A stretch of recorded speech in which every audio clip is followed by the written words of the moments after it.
사도 바울은 이 고린도 전서에서 우상에 대한 이야기들을 아주 깊이 그렇게 말씀하고 있습니다. 이 고린도라는 지역이 우상 문화가 아주 심한 지역이다 보니까 그런 경고와 권면이 필요했다고 보여집니다. 우리가 일반적으로 신이 많은 나라 하면 아마 인도를 생각하시게 될 겁니다. 인도에는 신들이 많이 있는데 신들이 몇천 종류의 신이 있다 그러죠. 어떤 데는 뭐 몇억 신이 있다고 뭐 이렇게 합니다. 그래서 보면 크게 분류하면 남신들이 있고 여신들이 있고 뭐 남신 안에 또 많은 신들이 있고 여신 안에 많은 신들이 있고 다음에 악신들이 있다고 합니다. 그래서 남신과 여신은 대체로 좋은 신이고 이제 악신은 아주 나쁜 신이라고 이제 그렇게들 알고 있다고 합니다. 우리 또 가까이 보면 일본 나라도 우상을 많이 섬기는 그런 나라죠. 그리고 우리 북한을 생각하면 북한에는 뭐 신이 우상 숭배를 얼마나 하는지 모르겠는데 아주 그 신이 많다기보다 대표적인 것이 김일성을 우상으로 그렇게 여깁니다. 그 철학이 이 사상이 꼭 하나님을 섬기는 것처럼 김일성을 그렇게 섬긴다고 합니다. 이것도 사실은 아주 심각한 우상이죠.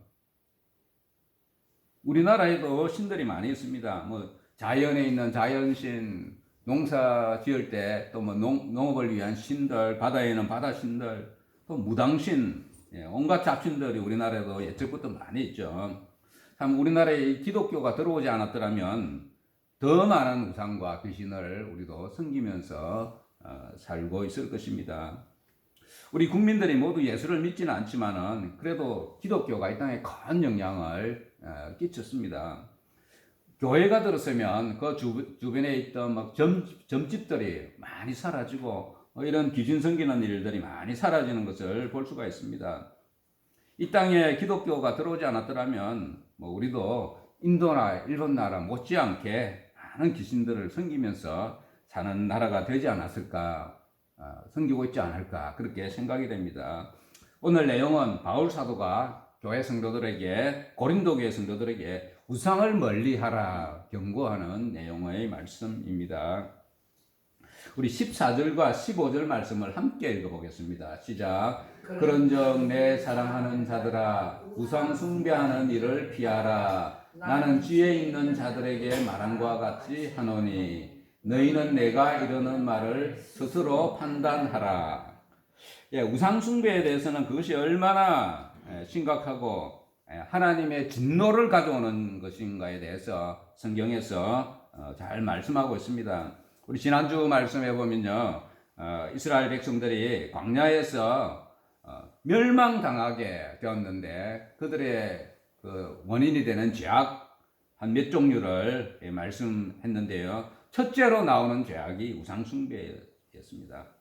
뭐 다른 몇 가지 죄악은 음행 그리고 하나님을 시험한 죄였다 그렇게 기록을 하고 있죠. 하나님은 신도 아닌 이 가짜를 신이라고 세워놓고 섬기는 우상 숭배를 대단히 싫어하십니다. 하나님께서 주신 이 율법에 보면요, 십계명의 첫 번째 내용은 너는 나 외에 다른 신들을 내게 두지 말라 이렇게 말씀하고 있고, 두 번째 계명에서는 너를 위하여 새긴 우상을 만들지 말고 또 위로 하늘에 있는 것이나 아래로 땅에 있는 것이나 땅 아래 물속에 있는 것에 어떤 형상도 만들지 말고 거기에 절하지 말며 그것들을 섬기지 말라. 십계명 1, 2절에 딱 이렇게 기록을 하고 있죠. 이처럼 우상을 섬겨서는 안 된다는 내용을 성경에서는 누누이 강조하고 있습니다. 애굽에서 나온 출애굽 세대들은 광야에서 40년간을 빙빙 돌죠. 그 가나안 땅이 바로 저긴데 그 들어가는데 며칠 걸리지도 않는 그런 거리입니다. 직선으로 가면. 그런데 며칠 만에 들어갈 거리를 들어가지 못하고 40년을 거기서 광야를 뺑뺑 돌죠.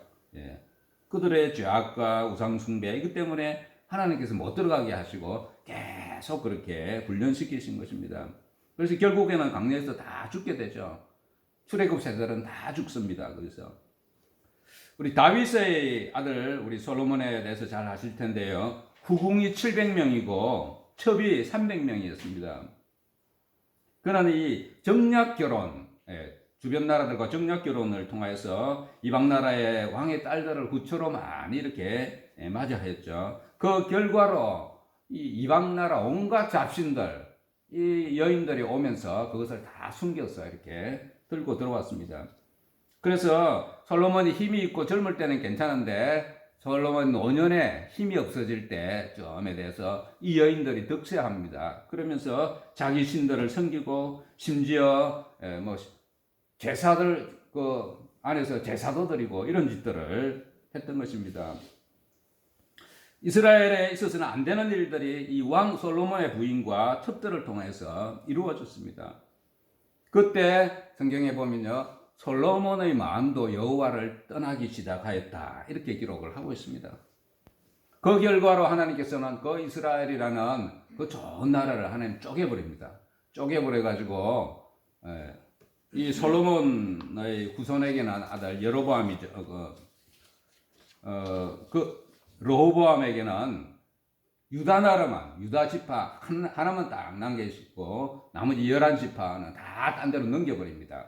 그 솔로몬의 신하였던 여로보암에게 주죠. 그래서 나라가 크게 이렇게 두 조각으로 딱 나누어지게 됩니다. 남유다와 북이스라엘로 나누어지게 되죠. 이후에도 이들은 또 이 우상을 아주 심각하게 섬깁니다. 남유다, 뭐 북이스라엘이 더 심했죠. 그 남유다도 또 마찬가지인데 북이스라엘이 훨씬 심하였습니다.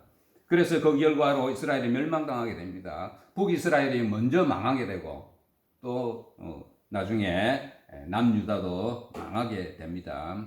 이것을 보면 출애굽 세대들은 우상 숭배하다가 광야에서 다 죽어 엎드러지고 또 이스라엘은 하나님께서 사용하신 도구인 이 아수르라는 나라와 바벨론 나라에 의해서 결국은 다 망하게 멸망하게 됩니다.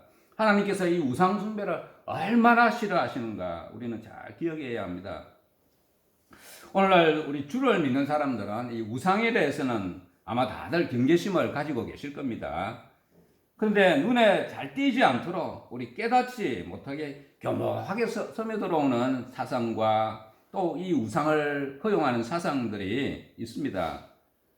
대표적으로 우리 종교들 간에 서로 화해하고 교류도 하고 우리 종교들끼리 뭐 서로 잘 지내자 이런 사상이나 철학들이죠. 그래서 어떤 사람들은 성탄절이 되면 스님들이 교회 와서 축하도 좀 해주고 또 석탄절입니까? 이때 되면 우리 석가탄신일에 목사들이나 우리 성도들이 가서 또 축하도 해주고 그래서 우리 종교들끼리 좀 잘 좀 지내자 이런 말을 하는 사람들이 있습니다. 그리고 우리 기독교나 뭐 천주교나 불교나 서로 같이 모여서 서로 간에 존중하면서 살자 그렇게들 말을 합니다. 그러다 보면 종교 간의 평화가 이루어지고 나중에 결국 인류 평화에 기여하게 될 것이다 이런 말들을 하고 있습니다. 그러나 성경에서는 신은 오직 한 분 하나님뿐이다 분명히 말씀하고 계시죠. 다른 종교들의 신을 인정하거나 뭐 존중할 수가 없는 것입니다. 잘못된 철학이나 사상을 통해서 살며시 이렇게 우상들이 스며드는 것을 우리는 경계해야 합니다. 바울 사도는 이제 제사 의식에 참여하고 음식 먹는 것에 대해서 어떤 숭배의 정신이 들어있는가, 그것에 어떤 우상 숭배의 정신이 들어있는가 설명하기 위해서 그걸 설명하기 위해서 먼저 성찬식을 예로서 설명을 하고 있습니다. 이 성찬식이라는 것과 우상에게 드리는 의식에 유사한 점이 있다는 것을 말하고 있습니다. 오늘 16절 말씀을 우리가 함께 읽어 보겠습니다. 시작. 우리가 축복하는 바 축복의 자는 그리스도의 피에 참여함이 아니며 우리가 떼는 떡은 그리스도의 몸에 참여함이 아니냐.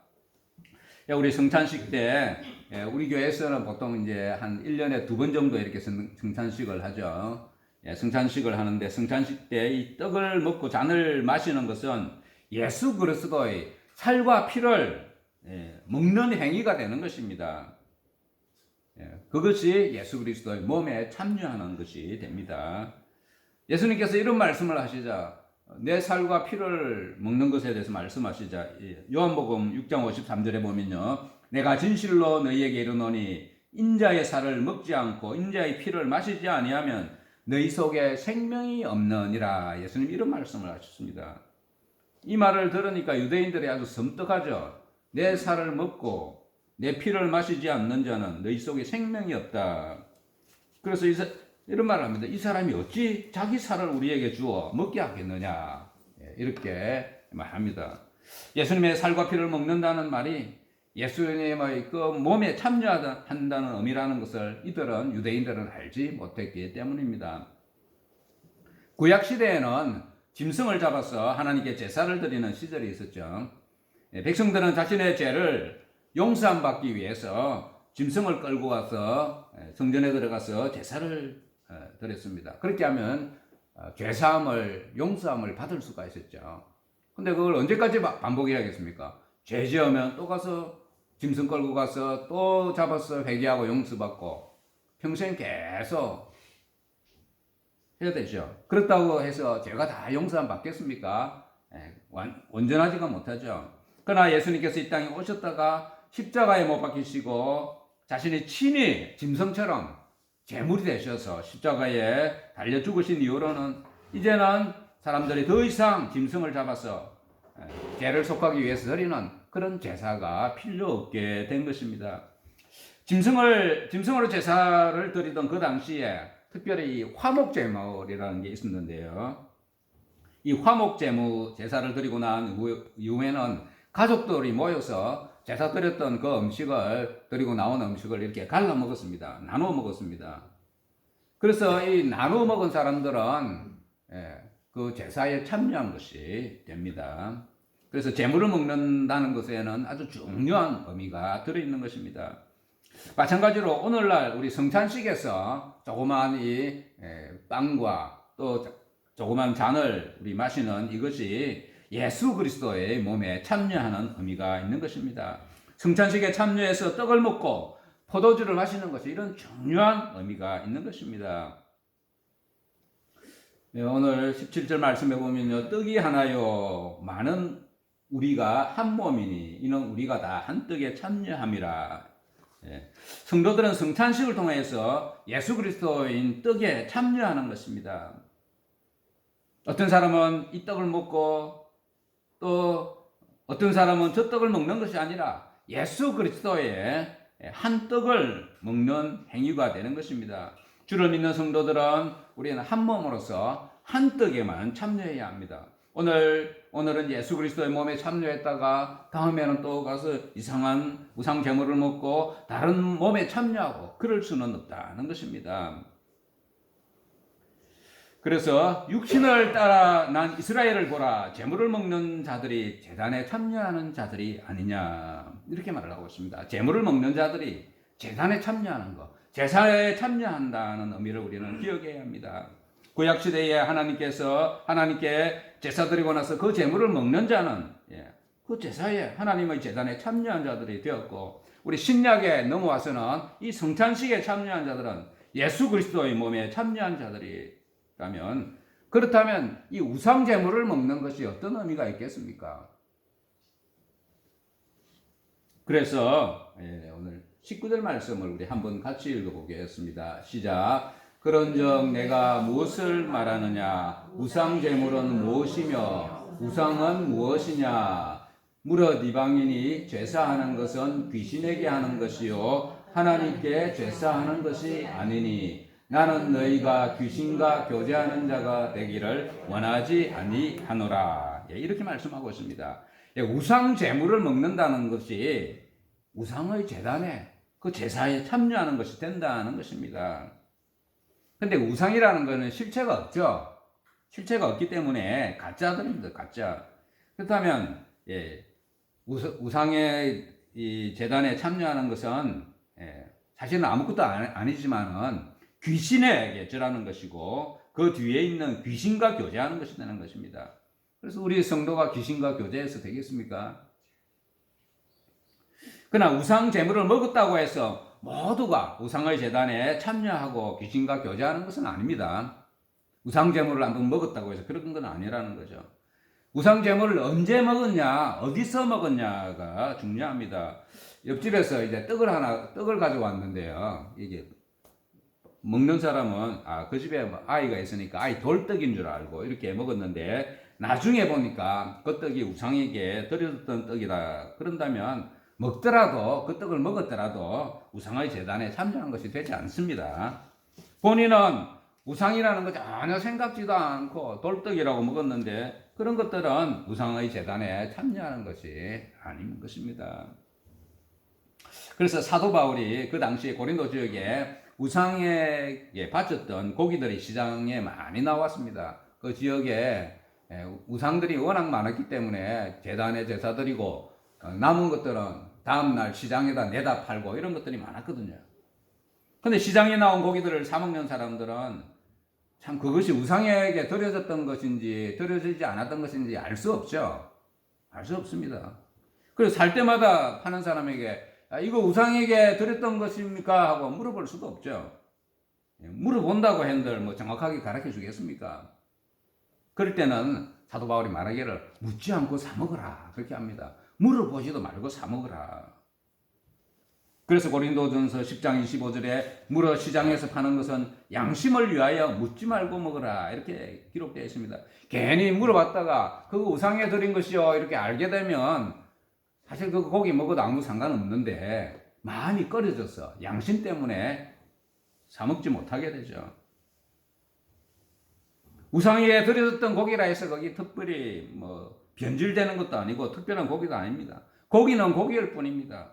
그래서 사 먹는 사람은 양심을 위해서 묻지도 말고 그냥 사서 먹으라 바울은 이렇게 권하고 있는 것입니다. 그러나 우상에게 드리는 제사 의식인 줄 알고서도 거기에 참여하고 음식을 먹는다면 그것은 귀신과 교제하는 것이 되는 것입니다. 우상에게 제사하는 자리에서 먹는 것과 시장에 팔려고 내놓은 그 고기하고는 의미가 다릅니다. 우상에게 제사 드리는 자리에서 고기를 먹고 음식을 먹는 것은 귀신과 교제하고 참여하는 것이 되기 때문에 그런 곳에서 음식을 먹는 것은 삼가해야 하는 것입니다. 예적부터 지금까지 참 우리 세상의 사회에는 우상 숭배를 강요하거나 조장하는 일들이 많이 있습니다. 우리 로마 시대로 거슬러 올라가 보면 로마 황제는 바로 신으로 여겨졌습니다. 그래서 로마 황제를 신격화해서 섬기도록 하죠. 사람이 아닙니다. 아우구스투스라는 로마 황제가 있었는데요. 이 사람은 아폴로 신, 그들이 신으로 섬겼던 아폴로 신의 아들이다. 이렇게 사람들이 여기면서 그를 신격화했습니다. 아우구스투스 이 황제를 아폴로의 아들이라고 신격화해서 섬겼다는 거죠. 그래서 그는 영원히 죽지 않을 것이다 하는 이런 말들이 퍼져 있었습니다. 우리 가까운 곳에는 북한을 생각해 보면 김일성 부자에 대한 김일성에 대한 이 동상이 나라 곳곳에 이렇게 세워져 있다고 하죠. 그래서 김일성에 대한 우상의 흔적들이 곳곳에 있습니다. 아이들은 옷과 음식 이 모든 것들이 그 수령 김일성이 주는 걸로 그렇게 교육받고 알고 있습니다. 북한 방문하는 사람들에게는 의례적으로 먼저 김일성 동상 앞에 가서 한번 절하고 또 뭐 일도 보고 여행도 하고 뭐 이런 일들도 강요를 하죠. 우리 일제강점기를 돌아보면 일본 제국은 우리나라 국민들에게 그들의 신사를 참배하도록 강조했습니다. 신사라는 것은 거기에는 그들의 조상신 그리고 그들의 일본의 유공자들을 모셔놓은 사당입니다. 사당. 그는 이런 신사를 한국에 들여와서 우리 한국인들에게 참배하도록 강요하였고 또 기독교인들은 예배드리기 전에 먼저 신사에 절하고 예배드리도록 했던 것입니다. 그래서 일본은 우리나라 민족을 그들에게 동화시키고 동질화하기 위해서 이런 것들을 행했던 것입니다. 또 우리 인도에서는 매년 힌두 축제가 벌어집니다. 우리 유튜브에서 보면 힌두 축제를 소개하는 내용들이 나오는데요. 참 이 신기한 문화인 것처럼 그렇게 소개하죠. 그런 유튜브 내용을 볼 일이 있을 때 우리는 그것들이 우상문화라는 것을 알아야 합니다. 그런 축제를 막 미화해서 뭐 대단한 것처럼 해놓은 것에 공감하고 빠져들지 않아야 합니다. 우리 몇 년 전에는 이제 할로윈 데이 때에 많은 청년들의 이태원에 모였다가 사람에 떠밀려서 죽게 되는 일이 있었습니다. 그것도 우상문화, 귀신문화의 일종인데 대부분의 사람들은, 청년들은 그거 모릅니다. 그거 모르고 그냥 재미있는 일로 즐기고 참여했던 것이죠. 우리나라는 물론이고 우리 세계 여행지들을 살펴보면 대개가, 특별히 이 동남아에 보면 대개가 우상이나 귀신들의 문화와 연관이 있습니다. 여행 가서 명선지 문화재들 둘러보면서 우상 문화들 훌륭하고 하다고 찬양하는 것은 우리 귀신들을 즐겁게 하는 시간이 될 수가 있는 것입니다. 우리 사회 곳곳에 이 우상 문화, 귀신과 교제하는 문화들이 스며들어 있습니다. 우리는 그런 사실을 알고서 인식하고 잘 주의해야 하는 것입니다. 오늘 우리 말씀으로 돌아가서 생각해 보면 우상에게 드리는 제사라는 것은 실제로는 참된 제사가 아니죠. 왜냐하면 우상이 아무것도 아니기 때문에, 아무것도 아닌 것에 제사 드렸다면 그것도 아무것도 아닙니다. 그러나 문제는 그 제사 의식 뒤에 귀신이, 마귀와 사탄이 있다는 것입니다. 고린도 교회 성도들 중에 지식이 있는 사람들은 야, 우상은 아무것도 아니다 하면서 우상에게 드리는 제사에 함부로 참여하고 음식을 먹는 자들도 있었던 것입니다. 그런 사람은 귀신의 조종에 놀아난 꼴이 됩니다. 그것은 뒤에서 이런 제사, 아무것도 아닌 것을 무슨 신에게 제사 드리는 것처럼 조종하는 귀신에게 협력하고 동조하는 것이 되는 것입니다. 오늘날 우상에 대한 지식이 좀 있는 사람이 자신이 제사나 우상을 섬기는 자리에 가면서 자신은 나는 거기에 우상 섬기러 가는 것이 아니고 거기 가서 사람들과 교제하고 친교하기 위해서 간다고 그렇게 생각하더라도 뒤에서 조종하는 그 귀신의 식탁과 잔에 참여하는 행위가 될 수 있고 귀신의 조종에 놀아나는 꼴이 되는 것입니다. 그래서 이 우상에 대한 지식이 있는 자라고 하더라도, 내 자신이 믿음이 좀 있다고 하더라도 우상은 아무것도 아니라고 생각하고 함부로 그런 자리에 참여해서는 안 되는 것입니다. 그래서 오늘 23절 말씀해 보면요, 모든 것이 가하나 모든 것이 유익한 것이 아니요 모든 것이 가하나 모든 것이 덕을 세우는 것이 아니니라, 이렇게 기록을 하고 있습니다. 우리는 믿음이 있다고 해서 자신의 생각대로만 행동해서는 안 되는 것입니다. 그것이 다른 성도들에게 좋지 못한 영향을 끼치게 되고 지식이 없는 성도들에게 시험에 들게 하고 넘어지게 하는 결과들을 가져올 수 있는 것입니다. 오늘 마지막으로 이런 말씀을 하고 있습니다. 너희가 주의 잔과 귀신의 잔을 겸하여 마시지 못하고 주의 식탁과 귀신의 식탁에 겸하여 참여하지 못하리라. 그러면 우리가 주를 노여워하시게 하겠느냐? 우리가 주보다 강한 자냐? 우리 성도들은 예수 그리스도의 떡 한 몸에만 참여해야 합니다. 예수 그리스도의 떡에 참여했다가 우상의 떡에도 참여했다가 해서는 안 된다는 것입니다. 우상 숭배하고 귀신과 교제하고 하는 것은 하나님께서 가장 싫어하시는, 이스라엘 백성들이 망하게 되었던 가장 싫어하시는 죄악이 되는 것입니다. 오늘 말씀을 맺도록 하겠습니다. 우상에게 드려졌던 음식을 먹는 것은 우리 각자의 신앙 양심에 따라서 또 믿음으로 판단해서 할 수도 있습니다. 못할 수도 있습니다. 그러나 제사 의식에 직접 참여해서 음식을 먹는 것은 귀신에 참여하는 것이고 귀신과 교제하는 것이 된다는 것을 우리는 잊지 않아야 합니다. 성도들이 성찬식에 참여하는 것은 주님의 몸과 피에 참여하는 것이 되는 것처럼 이방인의 제사에 참여하여 음식을 먹는 것은 귀신과 교제하는 것이 되고 주님의 떡이 아닌 다른 떡에 참여하는 것이 됩니다. 이 고린도 지역이라는 특수성 때문에 성도들이 잘못하면 주의 만찬과 귀신의 식탁을 겸하는 이런 일들이 일어날 수 있었기 때문에 바울은 성도들에게 이것의 잘못과 위험성에 대해서 경고하고 있는 것입니다. 오늘날에는 이 문화라는 이름이 휩쓸려서 다른 종교인들과 또 화합을 핑계로 우리 믿는 자들이 귀신의 식탁과 잔에 함부로 참여하는 일이 없도록 우리는 늘 조심해야 하는 것입니다. 하나님께서는 가짜 신들을 섬기는 일, 우상 숭배를 대단히 싫어하신다는 걸 기억하시면서 우상 숭배하는 일이나 우상 문화에 빠져들지 않도록 늘 우상에 대해서 주의하며 살아가는 성도들 다 되시기를 축원합니다.